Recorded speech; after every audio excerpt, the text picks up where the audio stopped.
Sigamos entonces, porque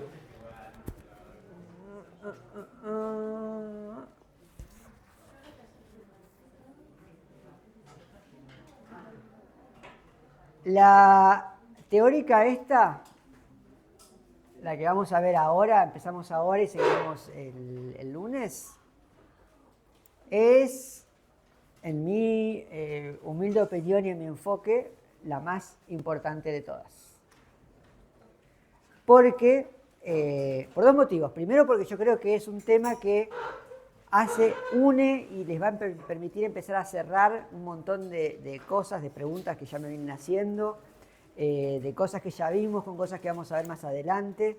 Es un poco la explicación de todo lo vivo, que no es poca cosa. El otro motivo por el que me parece que es importante es porque sistemáticamente lo que doy en esta clase aparece una y otra y otra y otra vez cuando tomo finales. Con lo cual, si ustedes logran incorporar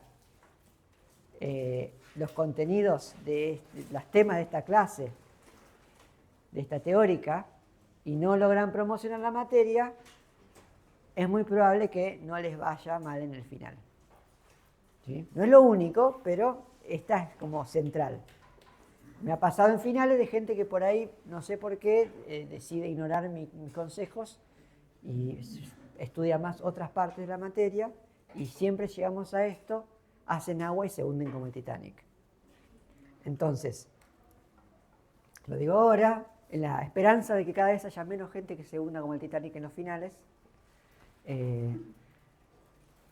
pero nunca, siempre pasa, no pasa nada. Si se hunden como el Titanic, lo bueno es que siempre pueden salir a flote en el próximo final.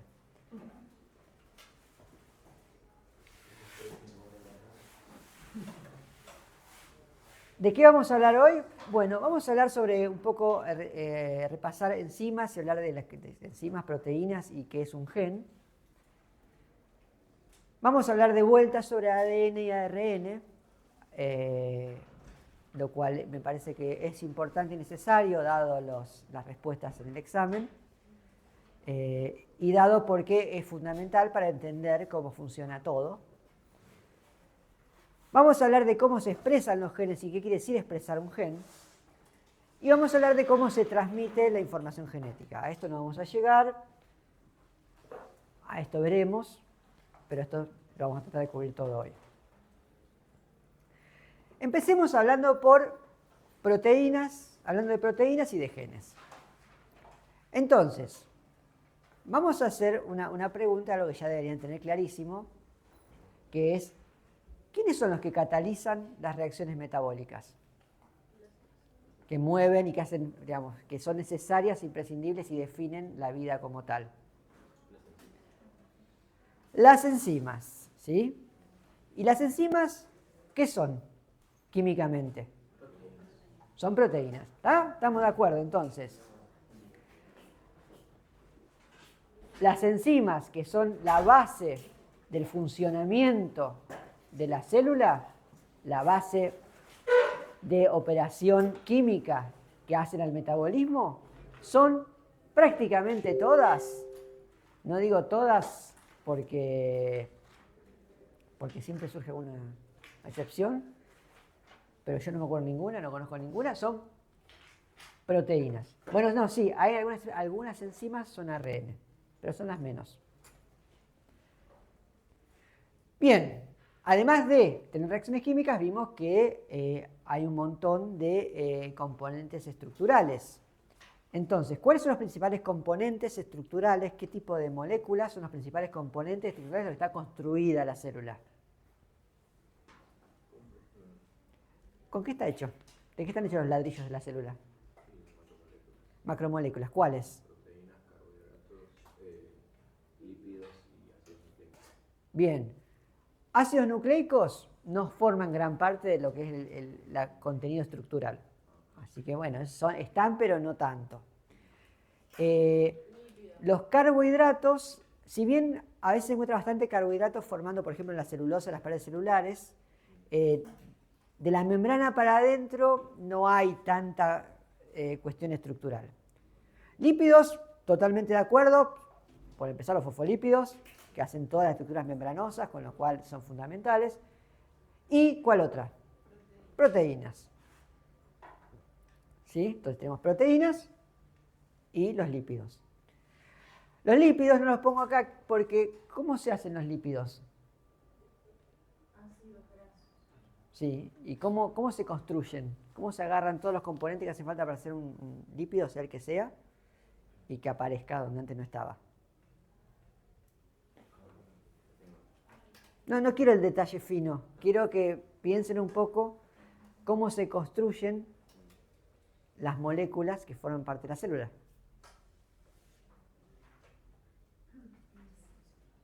¿Qué hace falta para que algo cambie de, yo tengo un montón de carbohidratos, de azúcares, de almidón, ponele, y quiero fabricar lípidos? ¿Qué necesito hacer? Son cadenas. Son cadenas de reacciones químicas. Cada una de esas reacciones, ¿a cargo de quién están? De enzimas. ¿Y qué son? Ok, entonces, volvemos a que si bien hay también lípidos, las que están haciendo las cosas para fabricar esos lípidos son proteínas. Bueno, pensando de vuelta ahora en membranas, ¿quiénes son los que están a cargo de regular la permeabilidad selectiva de las membranas celulares? Oh, sorpresa. Proteínas. Y un poquito también los fosfolípidos, que quienes los sintetizan, las proteínas. No sé si ven a dónde voy. A lo que quiero ir, que se den cuenta, digamos, no solo porque yo se los digo, sino porque cae de maduro, que cuando uno empieza a mirar te das cuenta que las proteínas son los principales agentes efectores, son los que hacen las cosas en los procesos asociados a la vida. Ya sea reacciones metabólicas, ya sea directamente formar parte de los bloques de construcción de algo, todo pasa por las proteínas. Si uno puede pensar un proceso que no esté directamente asociado a una proteína, seguro que hay una proteína por detrás regulándolo. Entonces, uno empieza a mirar y por todos lados hay proteínas y hacen de todo. Pero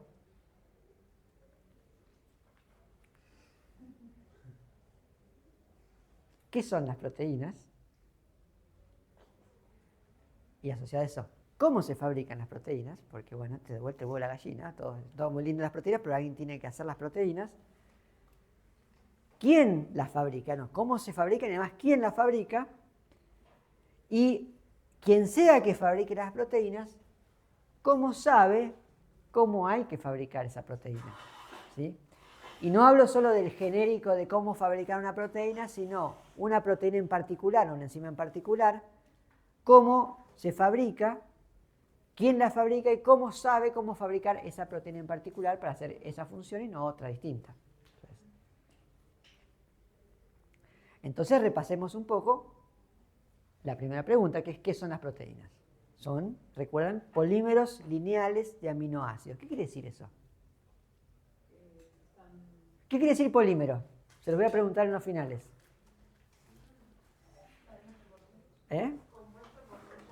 Compuesto por muchas partes. Poli es muchas, meros partes. Son un compuesto de muchas partes. Cada parte, ¿cómo se llama? Monómero. Mono quiere decir uno.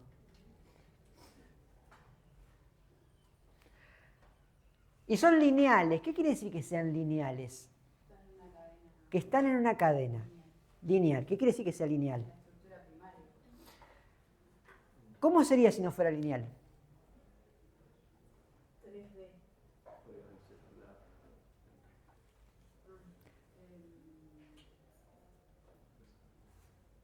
¿Hay una alternativa a una cadena que no sea lineal? ¿Una cadena que no sea lineal? Sí. ¿Cómo está doblada? No importa. ¿Sí? Sigue siendo lineal, o sea, si yo lo puedo desplegar y hacer una recta. Cadena sería siempre lineal. No, porque yo puedo agarrar piensa en una cadena, agarro otra cadena, ¿sí? De un extremo abro un eslabón y lo engancho a un eslabón de una cadena. Y ahora tengo una cadena ramificada. ¿Sí? Por ejemplo, El almidón es un polímero ramificado, porque son cadenas de glucosa, pero cada tanto salen ramas laterales, no es una. Entonces la cadena lineal lo que tiene es que no tiene ramas laterales, es una recta, ¿sí? Solo a cada eslabón solo se pueden conectar otros 2 eslabones, uno de cada lado, salvo los extremos que tienen uno solo conectado. Si no hay nada conectado, nuestra cadena es un monómero de un único eslabón. ¿Sí? Esa idea de lineal es importante que quede clara porque gracias a que son lineales es que pueden funcionar como funciona cómo hacerlas, ¿sí? Entonces, yo tengo una cadena de aminoácidos conectados entre sí,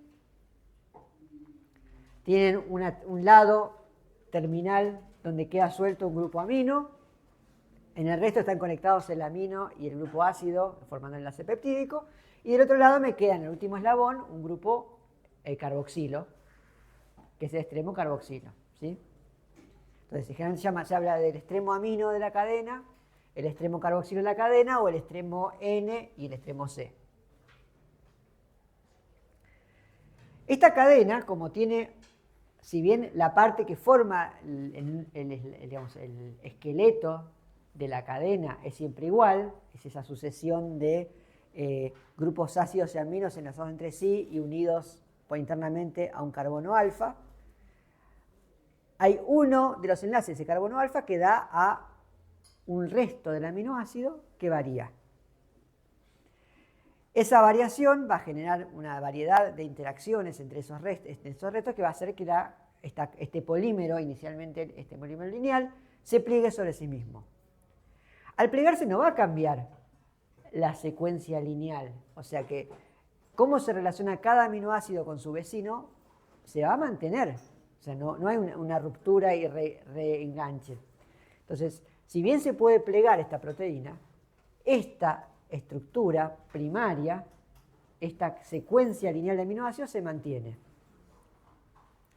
Cuando se pliega va a formar estructura secundaria y estructuras terciarias. Recuerden que la secundaria era cuando se plegaban así como formaban, a veces se formaban como hélices o formaban como hojas plegadas. Y a su vez cómo se relacionan esas hélices y hojas plegadas entre sí, es lo que se llama la estructura terciaria. Y además proteínas, moléculas específicas, ¿no? Cada una con un amino y un carboxilo, pueden ensamblarse formando complejos proteicos que son poliméricos a su vez. Y ese ensamble genera lo que se llama la estructura cuaternaria. ¿Sí? Pero más allá de la complejidad cada vez creciente tridimensional que van a tener estas proteínas y asociada a ello su función, seguimos manteniendo que acá dentro de cada una yo podría estirar cada una de las proteínas componentes en un polímero, en un polinucleótido, perdón, un polipéptido, y leer esta secuencia de aminoácidos. ¿Sí? Eso es lo que quiere decir que sean lineales. De acá cae entonces, de su estructura, cómo se hacen las proteínas. Bueno, ¿qué hago? Armo cadenas de aminoácidos y lo hago combinando distintos tipos de aminoácidos. ¿Cuántos tipos de aminoácidos puedo combinar? Bueno, puedo combinar hasta 20 aminoácidos. ¿Sí? Que hay más, hay menos, dependiendo de los grupos, pero en general manejamos como un núcleo central de 20 aminoácidos posibles. Yo puedo hacer un polipéptido con un solo aminoácido, el mismo aminoácido, repetirlo todo lo que quiera. O sea, puedo agarrar lisina, que es un aminoácido, el más chiquito de todos, lisina, hacer una proteína que sea pura lisina. ¿Sí? O cualquier otro. O puedo ir combinándolos. No, o sea, ¿qué aminoácido pongo después? O sea, que yo haya puesto lisina en un aminoácido no quiere decir que no pueda poner lisina en el siguiente. Por lo tanto, esto es una cuestión de combinatoria.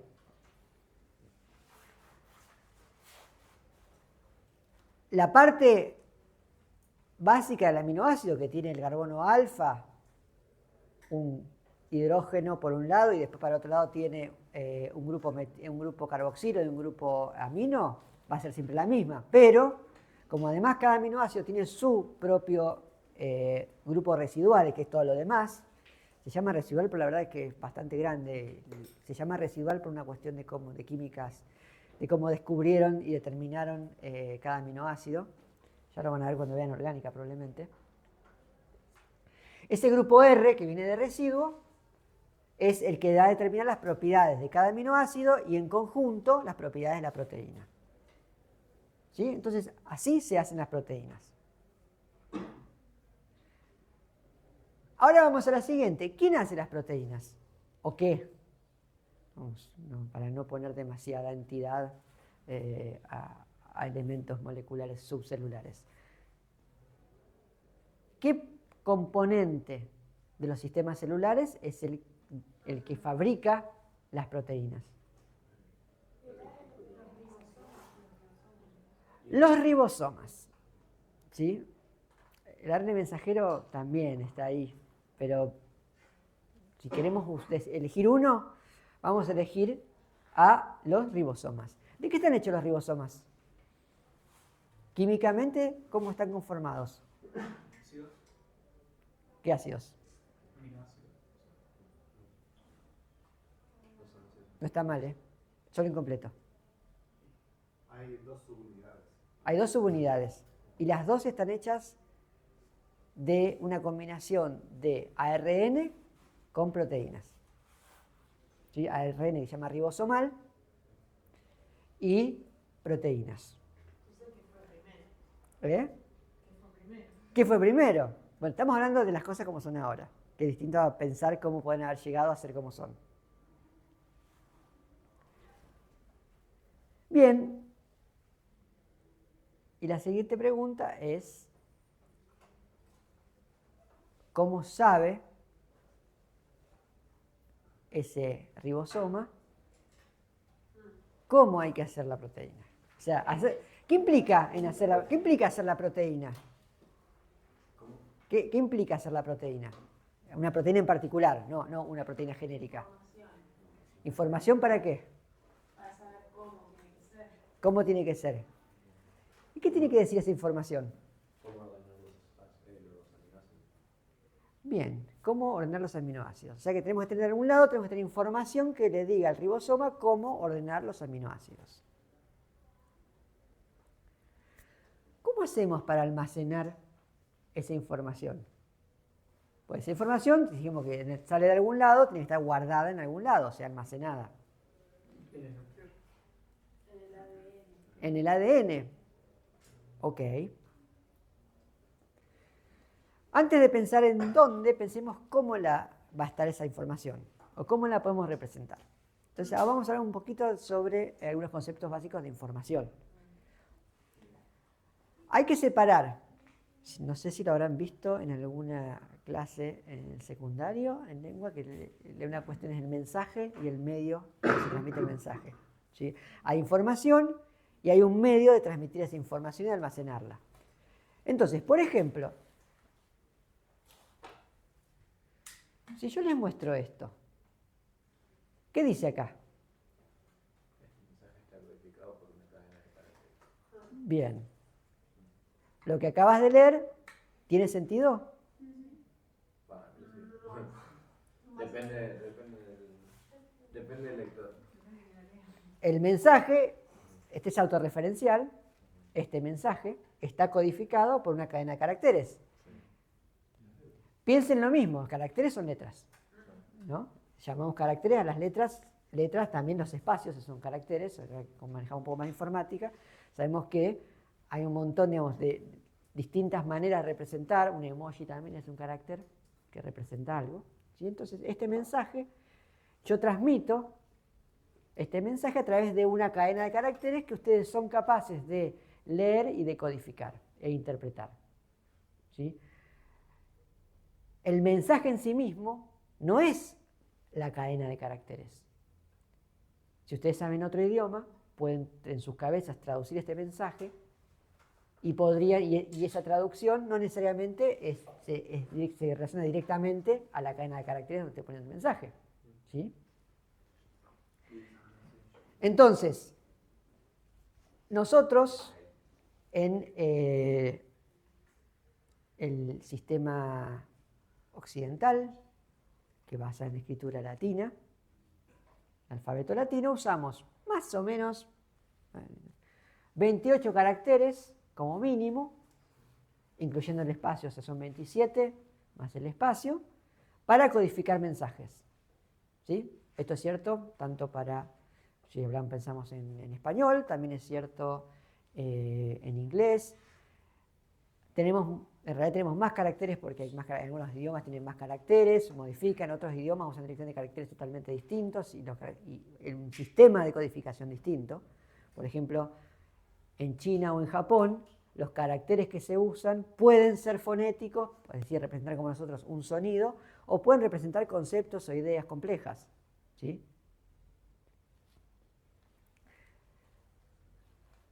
¿Qué sistema va a tener más caracteres? ¿Un sistema fonético como el nuestro o un sistema de ideogramas conceptuales como los chinos? Ese. ¿Por qué? Porque hay varios conceptos a tomar en cuenta y el hecho de expresarlos de codificarlos dentro de un único símbolo requiere mucho más conceptos que vas a tener que abarcar. Porque básicamente hay más conceptos que sonidos. ¿Sí? Un sistema, salvo en una concepción conceptual muy acotada, siempre va a haber más conceptos disponibles en una cultura o un idioma que sonidos para representarlos.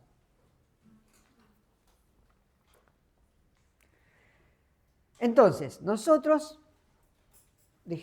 podemos utilizar caracteres, tenemos 28, los combinamos y la combinación de sonidos, que coinciden con los sonidos en nuestro caso, nos permiten representar y codificar y almacenar un lenguaje. Si yo esto lo escribo, queda almacenado y alguien que sepa leer, es decir, que sepa decodificar, lo puede recuperar ese mensaje. Lo puedo grabar en un disco rígido, en este caso en realidad es una recodificación porque las computadoras solo pueden guardar ceros y unos, 2 caracteres. Entonces tengo que cambiar el mensaje. Mantengan eso en cuenta. Entonces, volviendo un poquito, las proteínas son polímeros lineales de aminoácidos, ¿sí? Y se sintetizan, por lo tanto, a partir de una combinación lineal, una cadena de aminoácidos. Y acá la palabra cadena es muy conveniente porque tiene el mismo sentido cuando hablamos de una cadena química, de un polímero químico lineal, como cuando pensamos en una cadena de caracteres, un string, como se dice en informática, de caracteres. Y dijimos también que en cada eslabón de la cadena podemos colocar un aminoácido de 20 disponibles. Entonces, ¿cómo se podría representar la información requerida para hacer una cadena? Ordenando los aminoácidos de distintas formas.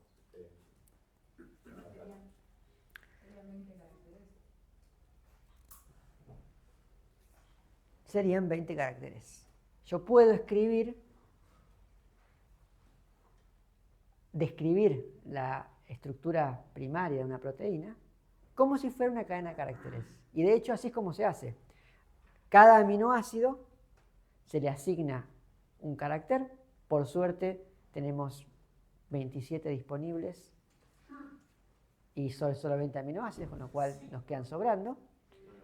Y podemos describir una cadena, por ejemplo, esta es la subunidad alfa de la hemoglobina humana, como todos los aminoácidos que la componen linealmente. ¿No? Este es un formato así, es como el modo más común en que se escriben y se almacenan la información para la proteína. Esto es un formato que se llama FASTA, que es un archivo que tiene básicamente una primera línea con un símbolo mayor que describe qué es lo que voy a tener, y una segunda línea o más que me definen una cadena de caracteres que define la estructura primaria de una proteína. O sea que tenemos una manera de escribir o de describir o de almacenar la información asociada a el orden de aminoácidos de una proteína, que es lo que describe cómo hacerla. O sea, ¿cómo hacerla? Bueno, poner los aminoácidos en este orden. Poner una metionina primero, una valina después, una lisina después, y así.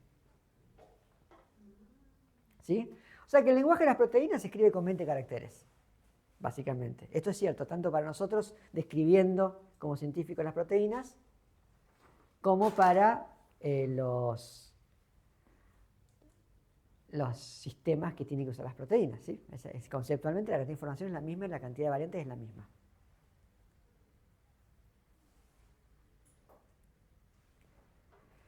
Entonces, ¿dónde está almacenada la información necesaria para fabricar las proteínas? Algo lo dijeron. ¿Dónde está? Alguien dijo en el núcleo. El ADN es todavía más preciso. Está en el ADN de las células. Bien. ¿Cómo se almacena?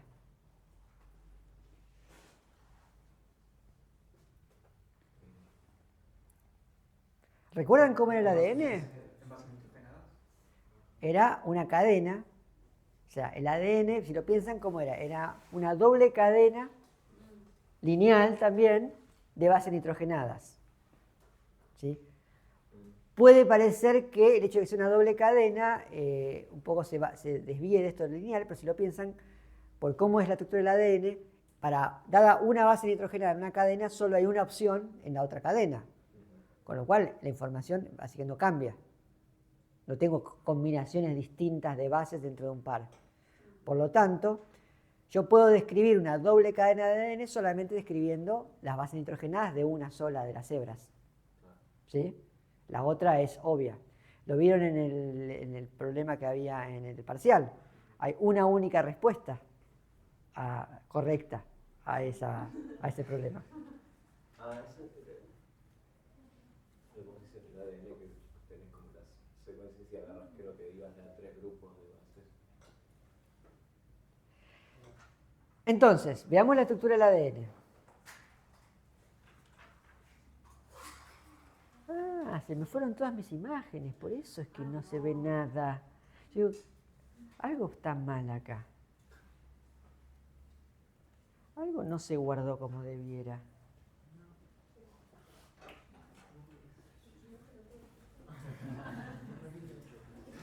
Permiso, ¿eh?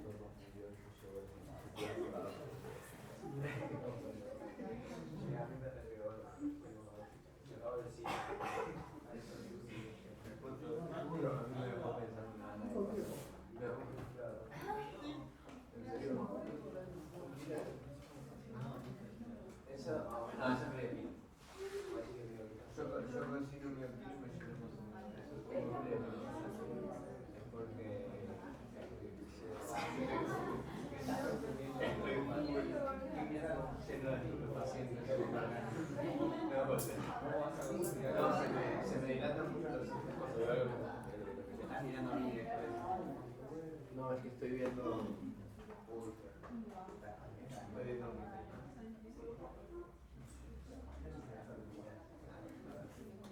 Ahí está. Volvimos. Entonces, 20 aminoácidos, enlaces peptídicos, y una cosa que era importante, uno es que este es el enlace peptídico, ya lo vimos igual en la otra clase, y otra acá están los 20 aminoácidos, y fíjense que acá están agrupados por las propiedades de sus residuos. Entonces, acá tenemos, se llaman alifáticos no polares, o sea que no van a tener, son no polares, por lo tanto, ¿cómo interactúan con el agua? Son hidrofóbicos. No polares. Polar, el agua es polar, interactúa con polar y no interactúa con no polar. Entonces, estos, en este caso, van a ser hidrofóbicos. O sea que, si yo tengo una proteína que se tiene que insertar en una membrana plasmática, una bicapa lipídica, yo necesito que en la zona, en el centro, si imagínense un tonel, voy a necesitar que en esta parte, en el centro del tonel, haya todos estos residuos hidrofóbicos. Y que después, en los bordes, de arriba y de abajo, haya residuos que sean, ¿cómo? Porque sean polares. Los polares hay un grupo que son polares, pero que no tienen carga neta, es decir, que forman dipolos temporales, pero no tienen una carga neta. Y después hay grupos que tienen carga neta positiva, carga neta negativa, y después hay unos grupos que son no polares de nuevo, pero que son aromáticos. Aromáticos quiere decir que tienen un anillo, algún tipo de estructura anular, con dobles enlaces, no está saturado y esto tiene cosas muy particulares, ¿no? Pero bueno, cada una de estas va a tener propiedades distintas. Además tenemos la cistina particular que tiene azufre. Esta cistina es capaz de hacer puentes de azufre con otras, puentes covalentes de azufre con otras cistinas, lo mencioné en alguna clase anterior. Entonces, como que cada uno, y aparte dentro de las mismas categorías, fíjense que hay bastante diversidad de tamaño. Entonces, eso va a generar también una protrusión espacial, un uso espacial distinto de los residuos en ese sector de la proteína. Entonces, si yo quiero una proteína muy compacta y que no interactúe, voy a buscar, por ejemplo, glicina, que no tiene carga y que además es muy pequeño. Básicamente el grupo residual es otro hidrógeno. Si no, voy a tener lisinas que son con carga. Hay como toda una serie de características que van a hacer después que yo pueda, y en general eso se asocia con que ciertas cosas que se repiten en distintas proteínas están asociadas a siempre los mismos aminoácidos. Por ejemplo, supongan que yo necesito un sitio activo de una enzima que tiene que atraer moléculas con carga positiva. ¿Qué tipo de aminoácidos voy a necesitar?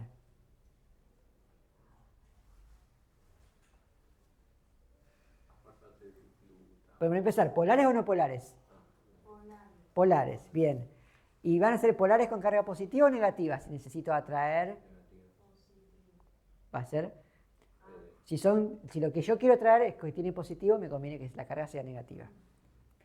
Si yo necesito una proteína que interactúe con los grupos fosfato, de la cadena de fosfatos que le vamos a dar del ADN, que tiene carga negativa, voy a necesitar que tenga ahí residuos que sean polares y que tengan carga neta positiva. Bien. Entonces, acá cuando leo los ribosomas, me faltó este dibujo, que es una representación espacial de ribosomas. Hay un ribosoma básico, procariótico, de bacterias, y uno básico, eucariótico, que es más grande. ¿Sí? Y en las células eucariotas, entonces, ¿cuántos tipos de ribosomas hay? ¿Eh?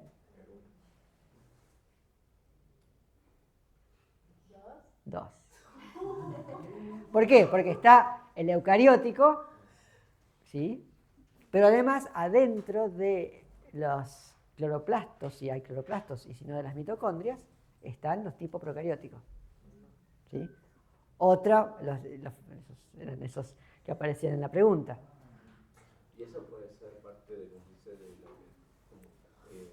no sé si prueba, pero como un apoyo. Es una línea de evidencia, claro, que soporta la teoría simbiótica, el origen procariótico de las organelas eucarióticas. Bien, entonces. Perdón. Sí. ¿Los ribosomas procarióticos son los lisosomas? No, el lisosoma es una vesícula que tiene un montón de enzimas que degradan cosas y se usa para hacer digestión intracelular. Soma quiere decir cuerpo, corpúsculo, soma quiere decir cuerpo. Entonces, los cososomas es un cuerpo que hace coso, entonces, o que está hecho de cosos, básicamente, por usar una terminología poco técnica. Los ribosomas se llaman ribosomas porque están compuestos por ácidos ribonucleicos. Es lo que decía, que están hechos de ARN y proteína. ¿Y los procarióticos tienen algún otro nombre o son...? No, son ribosomas procarióticos.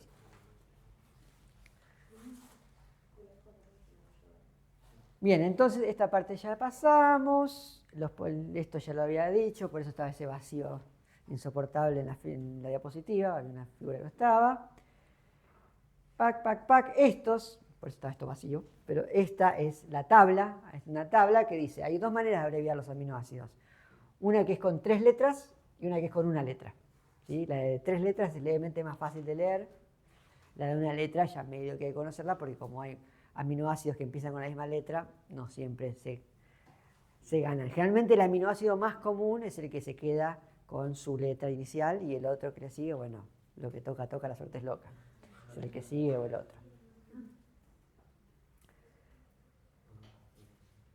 Entonces, dónde está almacenada la información necesaria para las proteínas en las células, cómo se almacena la estructura de las células, y ahora vamos a ver entonces, vamos a repasar estructura de ADN. Esto ya lo vimos, lo vamos a ver de nuevo, porque evidentemente no cuajó, y así puedo tomarlo de nuevo en el próximo parcial.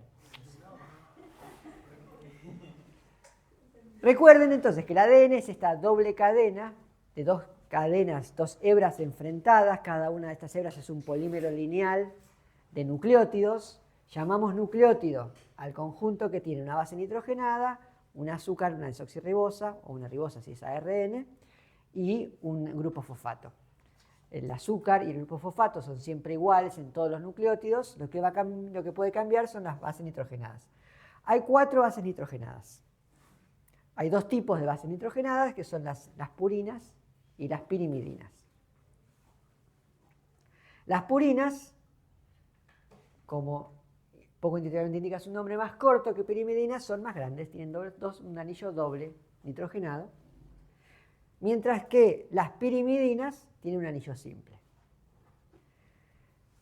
Cada una de las 2 purinas y cada una de las 2 pirimidinas difiere en la capacidad que tienen de formar puentes de hidrógeno. Entonces, la adenina y la timina, respectivamente, pueden formar 2 puentes de hidrógeno, y la guanina y la citosina pueden formar 3 puentes de hidrógeno. Esto genera como un doble anillo es más ancho que un anillo simple, ¿sí? Y por otro lado, hay 2 o 3 puentes de hidrógeno. Esto genera que haya una única manera de ponerlas juntas enfrentadas, ¿sí? De modo que si yo tengo una adenina, solo puede ir enfrente una timina. Y si yo tengo una citosina, solo puede ir enfrente una guanina. Entonces, ¿cómo hacen para saber, cuando les presentan un diagrama en blanco como el del parcial, quién es quién? Hay 2 opciones. Una es, tomando estos apuntes, copian estos apuntes y se fijan. ¿Sí? La otra opción es sacarlo de alguna manera. Algo te vas a tener que acordar. Una manera de acordarse es cuáles son purinas y cuáles son pirimidinas. Una regla que me dijo la última vez que me la dijeron, me la olvido constantemente, pero me la dijo la última vez Fer, es usar esta idea, el concepto de agua pura. Agua pura se asocia a que las purinas son adenina y guanina. Si se acuerdan del agua pura y de quiénes son las purinas, después sacan quiénes son las pirimidinas, que son las 2 que quedan. Sí, pero bueno, puede funcionar mejor que acordarse la estructura química de cada una. ¿Sí? Entonces, una vez que saben eso, lo otro que sirve es, bueno, eso es una cosa que les sirve. Y la otra, que es muy importante, es el hecho de que un par forman 2 puentes de hidrógeno y otro par forma 3 puentes de hidrógeno. Entonces, de estas 2 opciones, del apareamiento CG o AT, antiguamente era muy útil para acordarse de 2 maestros del tango, que eran Aníbal Troilo y Carlos Gardel. Hoy por hoy, las nuevas generaciones, herejes de la música nativa, muchas veces no les dice mucho. Puede ser Adele, Italia. Busquen la que quieran. Las reglas mnemotécnicas, para mí no, digamos, las reglas mnemotécnicas no son importantes porque acordarse las cosas de memoria no debería ser importante. Pero, dada la realidad, muchas veces ayudan. Entonces, sabiendo eso, hay otra cosa que siempre A va con T y G va con C. ¿Sí? Y entonces ahí viene una cosa más que es, ¿qué uniones? Pónganle que ustedes tienen una doble cadena de ADN, ¿no? Una doble cadena enfrentada. Y yo la quiero disociar esa doble cadena. Las doble cadenas se pueden separar simplemente calentando. ¿Sí? Si uno llega a un punto en que calienta lo suficiente, que el ADN se dice que se derrite, se separan las cadenas. ¿Cuándo voy a necesitar más temperatura? ¿Cuando hay un montón de pares CG o cuando hay un montón de pares AT? Cuando hay mucho CG. ¿Por qué? Porque hay más enlaces contigo. ¿Y por qué? ¿Y entonces por qué? ¿Por qué la cantidad de enlaces de puentes de hidrógeno va a afectar a qué temperatura se derrite esa doble cadena?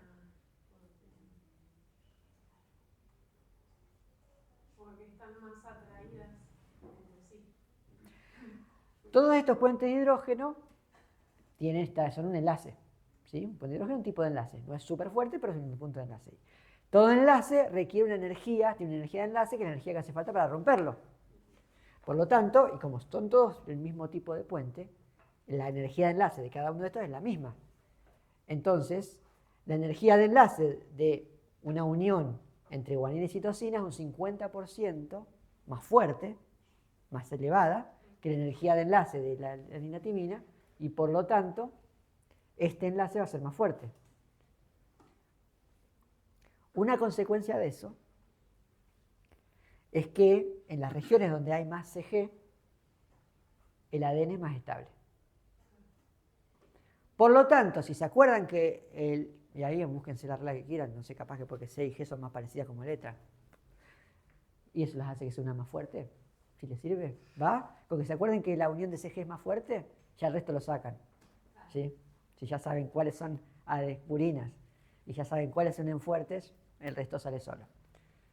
O escríbenlo en los apuntes. Mi idea no es que aprendan de memoria, sino que aprendan a pensar.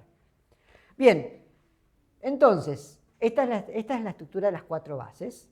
Esas 4 bases se organizan en 2 hebras que son antiparalelas. Ahora vamos a volver a qué es eso. De modo tal que las bases nitrogenadas, que recuerden que tienen anillos, por lo tanto tienen como una estructura que es plana, quedan enfrentadas, de modo tal que quedan como en los planos paralelos, ¿sí? La hélice va girando, pero van quedando paralelos. Entonces forman prácticamente como si fueran escalones.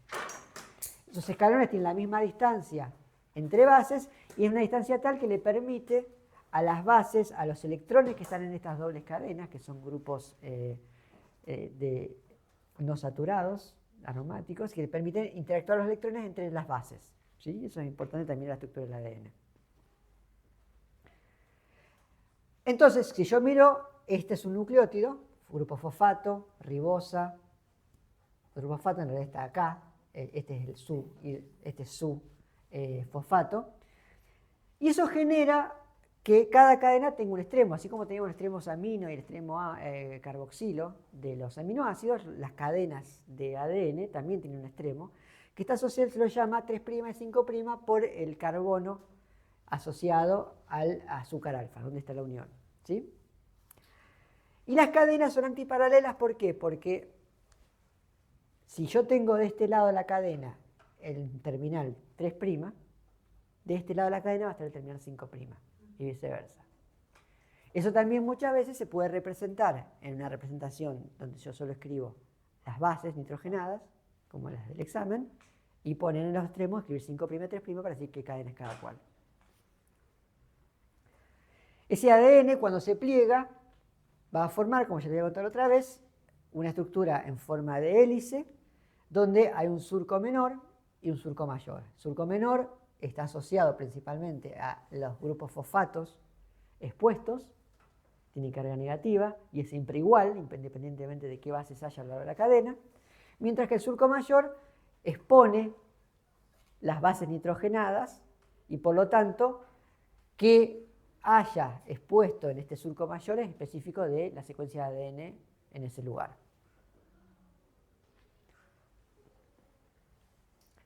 Entonces, en sí. ese surco mayor puede haber puede haber cualquiera de los pares de bases.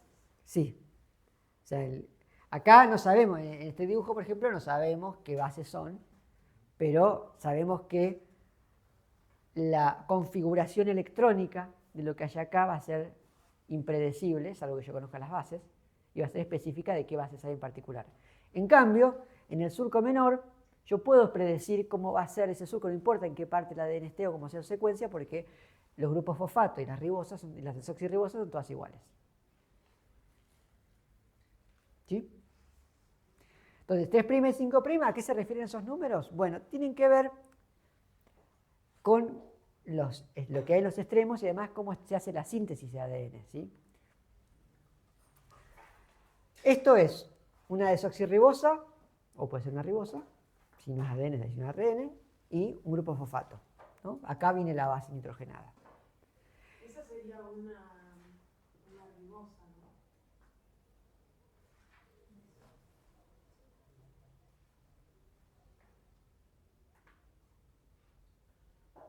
el carbono al que se engancha la base se llama 1'. Entonces, a partir de ahí cuento. Para este lado tengo oxígeno, es el único del anillo que es oxígeno, los otros son carbonos, por eso que están escritos. 2', 3', 4', 5'. Al 5' se une el grupo fosfato. ¿Sí? Entonces, el grupo fosfato de un nucleótido está asociado al carbono, al último carbono 5'. Este 5' está saliendo. ¿Sí? No está dentro del anillo, sino que está por fuera del anillo enganchado al 4'. ¿Sí? Esto también lo pueden poner en un apunte si cuesta acordarse. ¿Qué pasa? El ADN, que lo vamos a ver un poquito más adelante cómo funciona, se construye nucleótido a nucleótido. Y los nucleótidos que se usan para añadirse al ADN vienen en forma de nucleótidos trifosfatos, que ya vienen cargados, listos para la reacción, que los va a unir al resto de la cadena. Este nucleótido, este deoxinucleósido trifosfato, que viene acá, ¿sí? Se va a unir por el primero de los 3 fosfatos. ¿Sí? Estos 2 fosfatos se van a clivar en forma de pirofosfato inorgánico y la energía asociada a este triple enlace es el que se va a usar para unir este grupo fosfato a este oxidrilo, al oxígeno que está acá. ¿Sí? Acá se hace la unión. Esto quiere decir que yo le voy a agregar que la enzima que hace esta reacción solo puede agregar un nuevo nucleótido allí donde haya un grupo 3' sin nada más. O sea, que si yo estoy de este lado de la cadena, yo acá no puedo agregar un nucleótido. Lo tengo que agregar de este lado. Eso quiere decir que no es lo mismo estar acá que estar acá, en esta cadena, porque cambia de qué lado puedo agregar nucleótidos, ¿sí? Y es por eso que se dice que la cadena se crece del lado 3'. Yo tengo una cadena ya armada. Piensen en una única cadena. Esto también cuenta para el ARN. Tengo una única cadena, solo puedo agregarle a un oxidrilo disponible dentro de la desoxirribosa o la ribosa que no tenga nada. Del otro lado, yo no tengo esa situación. Del otro lado, este oxidrilo está enganchado a otro grupo fosfato del siguiente nucleótido. Por lo tanto, no puedo agregar nada de ese lado.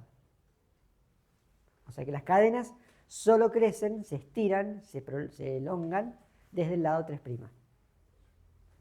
eso permite que se mantengan siempre los mismos tipos de tipo par de bases. Sí. Ahora, eso lo vamos a ver probablemente el lunes, no vamos a llegar a ver eso. Bien, ¿está claro entonces este repaso de estructura de ADN? Todo va a cerrar mucho más cuando vean por qué esto es importante para su función. De hecho, la estructura, cuando finalmente se elucidó la estructura del ADN, en el paper, Watson y Crick dicen, de esta estructura se desprende, lógicamente, cómo es que se sintetiza el ADN. Y no lo dicen, lo dejan así como te lo dejo picando. Sácalo vos mismo. Volviendo entonces al tema de la información, dijimos que ADN y ARN son polímeros lineales de nucleótidos, ¿sí? O sea que en ese sentido es un poco como las proteínas, también se construyen de un eslabón a la vez en cadenas lineales que no se ramifican, por lo cual se sintetizan a partir de una combinación lineal de nucleótidos, pero esta vez, en vez de tener 20 posibles variantes, tengo, ¿cuántas variantes? 4, ¿sí? Puedo poner o una adenina, o una timina, si es ADN, o uracilo, si es ARN, pero se sustituyen, o sea que no pueden entrar, no es o timina o uracilo, depende de esos, o es, si es ADN, solo timina, si es ARN, solo uracilo, citosina o guanina. Por lo tanto, para la información que necesito para hacer esa cadena de ADN o de ARN, es una cadena, un string de nucleótidos. Por lo tanto, el lenguaje que yo necesito para guardar esta información, ¿cuántas letras tiene?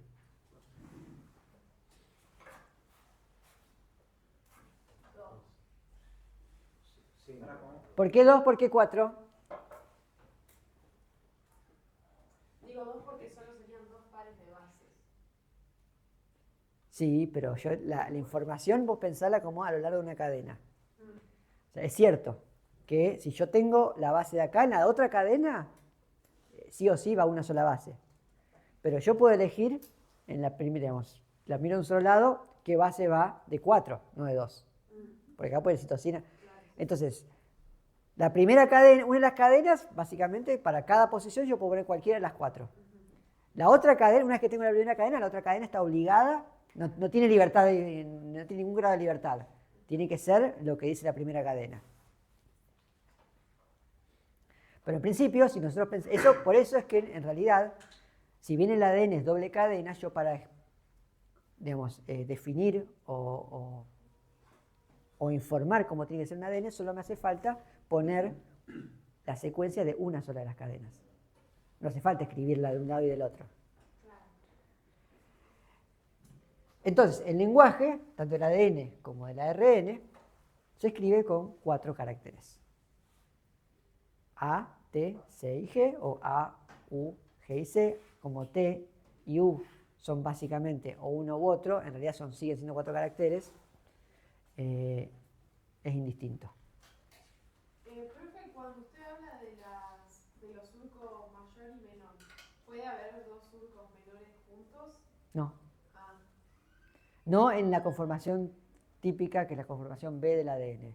Si van a un libro, no me acuerdo si el Curtis lo dice, pero si no en otros libros más avanzados que hablan de ADN, va a mostrar que hay más formas de plegamiento del ADN. Pero la típica, la que está en casi todas las células, la del ADN funcional, es la formación B, que es esta, que se representa muy bien en una especie de una escalera, caracol o espiral. Entonces, lo que dijimos es que la información para hacer proteínas se almacena en el ADN, ¿sí? Y dijimos que la información que describe una proteína se escribe con un alfabeto de 20 caracteres y la información que describe el ADN se escribe con 4.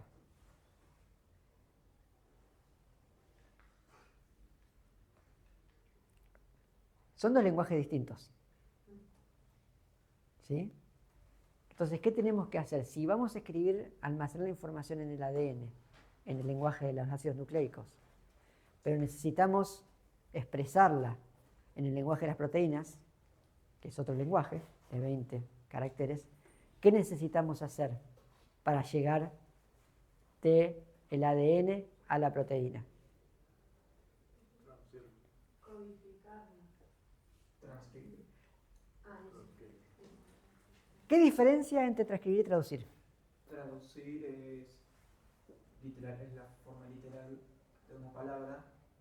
Entonces, por ejemplo, no sé, sería, en vez de decir, no sé, vaso, por decir cup. Eso sería Bien. la traducción. Mientras que la transcripción sería como la reinterpretación de la palabra. Algo así creo que sería. Bien. La traducción es, por ejemplo, pasar un lenguaje a otro. Si yo digo vaso en castellano y lo quiero pasar al inglés, tengo que decir cup. Eso es una traducción, cambié de un lenguaje a otro. Si yo escribo vaso y les digo transcriban esta palabra, ¿ustedes qué hacen? La escriben en sus carpetas, escriben vaso, con los mismos caracteres y el mismo lenguaje. O sea que la transcripción lo que hace es generar, digamos, almacenar información, una copia de la información en el mismo lenguaje. Entonces, para poder pasar la información del lenguaje del ADN, de las proteínas, hace falta entonces transcribir o traducir. Son 2 lenguajes distintos. Traducir. Entonces, tengo que pasar la traducción. Cuando finalmente se dedujo la estructura del ADN, del ARN, se empezó a cerrar esta idea que ya se venía viendo, que hay una asociación entre una proteína y un núcleo de información genética asociada a esa proteína almacenada en el ADN. Y eso empezó a conformar lo que se llamó un término desafortunado para la ciencia, que es la idea del dogma central de la biología molecular. El dogma central no es un dogma, es una hipótesis con mucha evidencia que la apoya. El dogma central de la biología molecular dice que a cada proteína particular, definiendo como proteína a una proteína que está definida como una única combinación de aminoácidos, lineal, una única combinación de aminoácidos, que es una proteína determinada, hemoglobina subunidad, 1 subunidad, 2, una catalasa, lo que quieran, está, en última instancia, la información para hacer esa proteína está codificada en una única porción de ADN. Dentro de todo el ADN que hay en el cuerpo, hay una porción de ese ADN que se corresponde con una proteína. Y a esa porción de ADN, en principio, es lo que se la llama el gen. Entonces, en el concepto original, un gen es el fragmento de ADN que codifica para hacer una proteína. Entonces, el dogma central de la biología molecular dice un gen, una proteína. Otro gen, otra proteína. Obviamente, si yo necesito un montón de la misma proteína, lo que puedo usar es, no hace falta que tenga un montón de genes distintos que dicen todos lo mismo.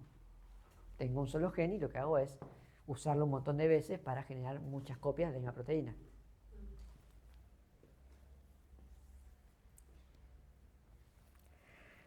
Bien, ahora ocurre que no hay un traspaso directo de información desde el ADN a la proteína, sino que hay un intermediario. ¿Y ese intermediario quién es? El ARN, que para algo tenía que servir. El ARN es un ácido nucleico, al igual que el ADN, ya hablamos un montón de la estructura. Ese ARN lo que va a hacer es va a usar un lenguaje. ¿Cuál es el lenguaje del ARN?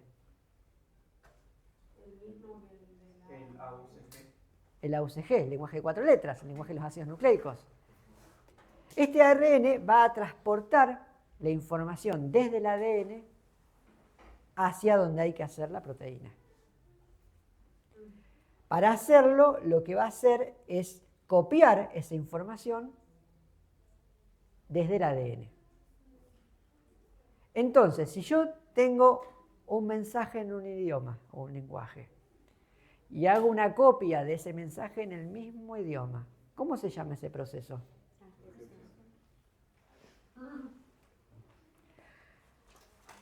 El ARN luego va a ir y va a participar, a informar a los ribosomas cómo hay que hacer esa proteína. Es decir, acá la información se va a mover del lenguaje de los ácidos nucleicos al lenguaje de las proteínas. Cambiamos de lenguaje. ¿Cómo se llama ese proceso? Traducción. ¿Sí? Como para que... Son dos palabras parecidas, son casi homófonos, son homófonos, con lo cual no sería difícil confundirse estos dos. Salvo en el momento en que uno se dice, en vez de solo repetir, empieza a pensar qué es lo que está pasando en cada uno de estos pasos y te das cuenta que esto es necesariamente transcripción y esto necesariamente es traducción. Hablemos entonces, repasemos un poquito la estructura del ARN. El ARN es similar, con la única diferencia que hay una base que es también una purina o una pirimidina. Esta base de acá, ¿es una purina o pirimidina? Pirimidina. El uracilo, que reemplaza a la timina, pero por lo demás es similar. Y la otra diferencia es que el azúcar que está acá adentro en la base es una ribosa y no una desoxirribosa. ¿No? Esas son las únicas diferencias, pero que son importantes. Esta estructura va a formar cadenas. En general, la cadena, el ARN no tiende a formar dobles cadenas. Lo expliqué la vez pasada cuando hablamos de la materia de energía, dije por qué eso sucede. Pero en general lo que vamos a ver es que el ARN tiende a formar estructuras que por otro lado son similares a la del ADN. Y de hecho, son compatibles. Es decir, que yo puedo tener un ácido nucleico que es un híbrido con una cadena de ADN y una cadena de ARN, siempre y cuando las bases sean las complementarias. El ARN, al no formar tan fácilmente doble cadena, muchas veces puede formar estructuras secundarias. ¿Por qué? Porque hay partes donde sí se enfrenta uno con otro, siempre en disposición antiparalela. Y si yo tengo que enfrentarme en disposición antiparalela, muchas veces me quedan partes donde quedan, esto que llaman loops o bucles, que quedan hacia afuera. Esto tiene estructura secundaria, o sea, lo podemos ver en estos diagramas, o también lo podemos ver en este tipo de display. Esta estructura secundaria sí que tienen forma tridimensional y que pueden hacer cosas, como las proteínas que pueden hacer cosas con sus formas tridimensionales. ¿Sí? Y es por eso. Decías un ejemplo de otro tipo de enzima. Entre las cosas que hacen con esas formas tridimensionales están los ribosomas.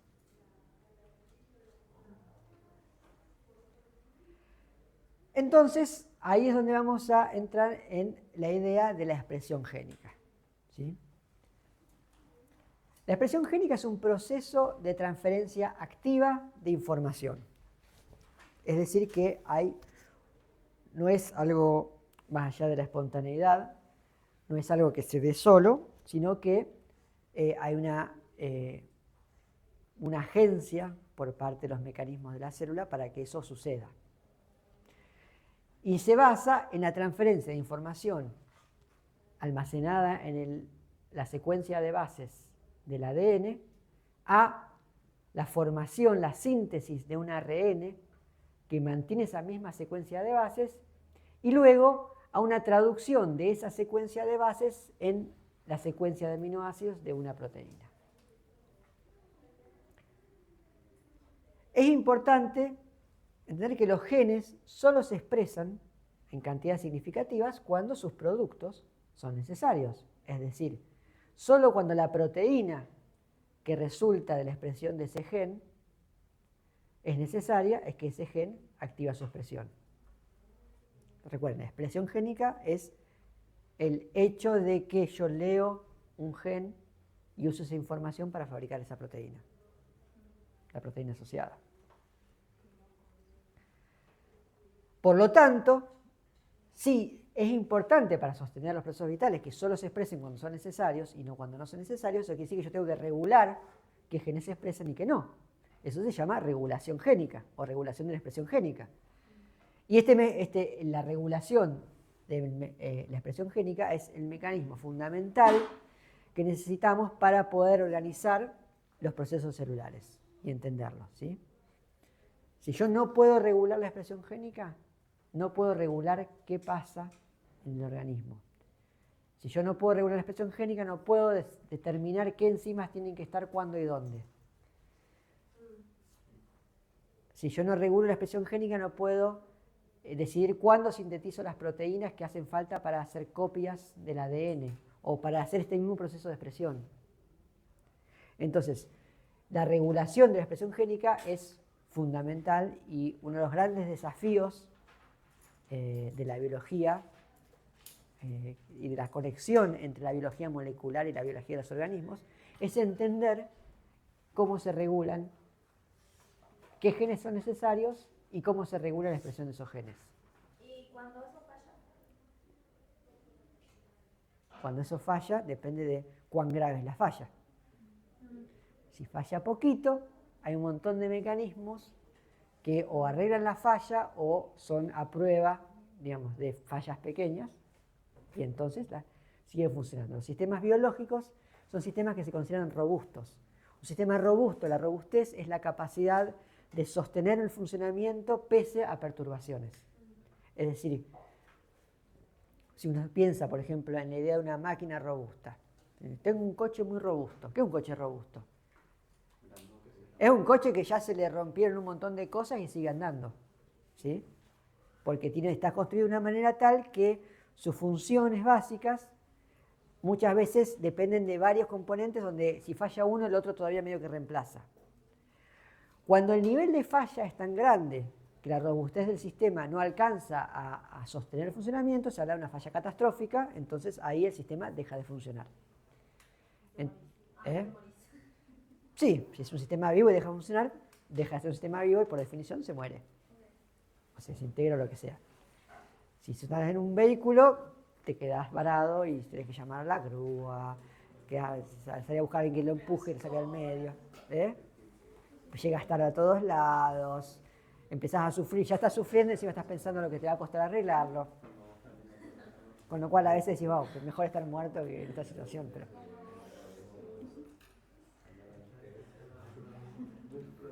Bien, como esto de la expresión génica tiene un montón de pasos, eso quiere decir que tengo un montón de lugares donde puedo regular. Entonces yo puedo regular decidiendo si empiezo o no a transcribir.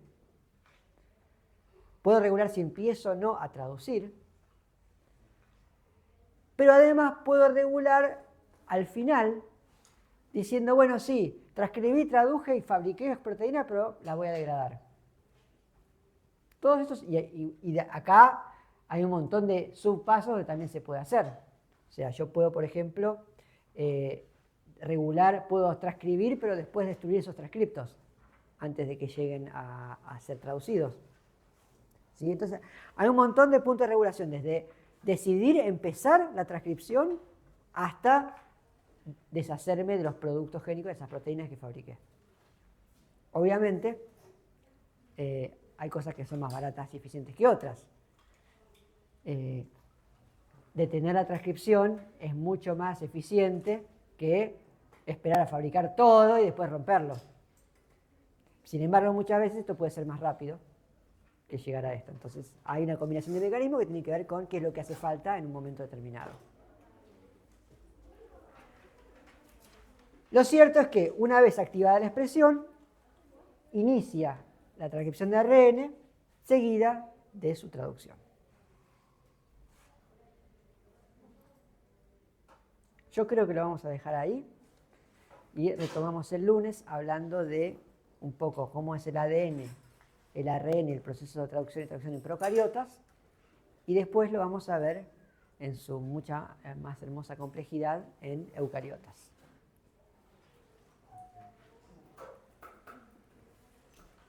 Bueno,